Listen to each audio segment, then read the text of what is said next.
Você já percebeu que a maioria das pessoas ela define a ansiedade pelo quadro de sintomas? Elas falam da insônia, da taquicardia, do pensamento acelerado, da sensação de aperto no peito, da inquietação constante. Mas eu gostaria de propor uma reflexão um pouco diferente. E se tudo isso não fosse a ansiedade em si? E se esses sintomas eles fossem apenas o resultado final de um processo psicológico que começou muito antes? Na forma como eu compreendo a ansiedade, ela está profundamente ligada a uma falsa percepção de controle. Então todos nós temos controle sobre a realidade. Por exemplo, eu posso escolher as minhas palavras, eu posso decidir as minhas atitudes, eu posso dirigir o meu carro, eu posso planejar o meu dia, mas existe uma enorme quantidade de coisas que eu simplesmente não controlo. Eu não controlo o trânsito, por exemplo, eu não controlo a economia do país. Eu não controlo o clima, eu não controlo os pensamentos das outras pessoas. Eu não controlo o passado. Eu também não controlo completamente o futuro. Então, o problema ele começa quando a mente passa a acreditar que deveria controlar aquilo que está além do seu alcance. Então, quanto mais ela tenta controlar o incontrolável, mais sofrimento produz. Mas existe um segundo elemento que eu considero ainda mais importante, que é o processo da idealização.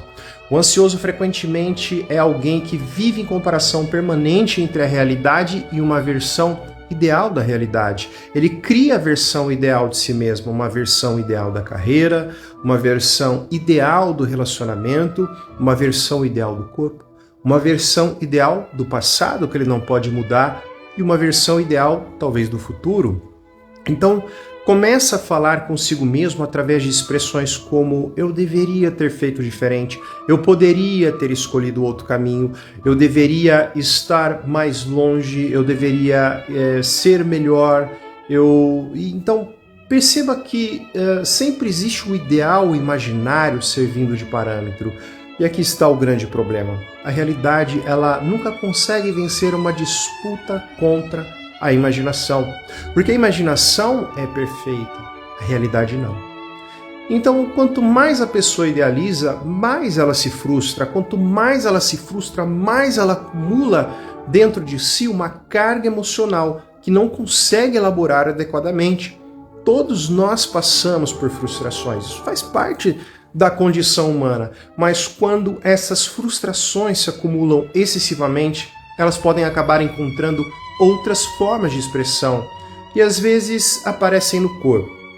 Às vezes aparecem através dos sintomas clássicos que nós chamamos de ansiedade, a insônia, a irritabilidade, a dificuldade de relaxar, o pensamento acelerado, a sensação constante de ameaça. Por isso eu costumo dizer que a ansiedade ela não começa nos sintomas. Os sintomas eles são apenas a parte visível de algo que começou muito antes. E é exatamente por isso que muitas vezes o trabalho terapêutico ele precisa olhar para além dos sintomas. Precisamos compreender quais são as idealizações que estão governando aquela vida. Quais expectativas impossíveis estão sendo impostas à realidade. Quais controles imaginários a pessoa acredita possuir. Mas existe um outro ponto importante. Se esse processo ele continua durante muito tempo, ele pode levar a uma segunda estação, a depressão. Eu gosto de resumir essa diferença da seguinte forma. Na ansiedade, o sujeito idealiza e se frustra. Na depressão, ele idealiza e se prostra. A depressão ela costuma estar associada a um processo profundo de baixa autoestima, ou seja, a dificuldade de gostar de si mesmo. Mas, novamente, surge uma pergunta importante. Por que alguém passa a não gostar de si mesmo? O que leva uma pessoa a não gostar dela mesma? Então, muitas vezes, porque criou critérios impossíveis para julgar a própria existência. A pessoa ela estabelece metas tão inalcançáveis, ela constrói padrões tão perfeitos, ela cria uma versão idealizada de quem deveria ser. Então passa a perder todos os dias para essa imagem idealizada. Então existe um cálculo inconsciente acontecendo, né? Como se parte da mente dissesse, olha, se eu só perco nesse jogo, então não vou mais jogar. Então surge a desistência. Antes a pessoa viajava, agora ela prefere ficar em casa, né? Se antes a pessoa sonhava, agora ela evita sonhar.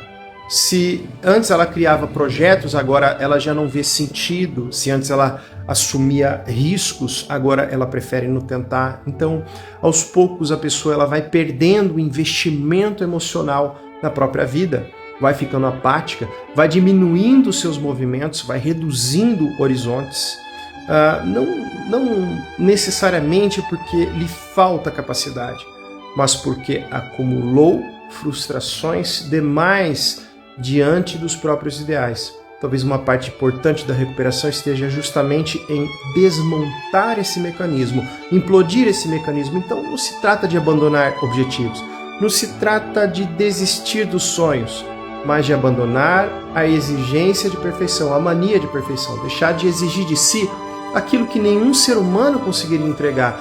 Então fazer as pazes com a realidade, reconhecer os próprios limites, aceitar a própria humanidade. Porque saúde mental talvez comece exatamente quando paramos de tentar ser perfeitos e aprendemos a ser reais, imperfeitos, limitados, falhos, né? Mas ainda assim capazes de viver, de amar, de construir, enfim, de encontrar um sentido na própria existência.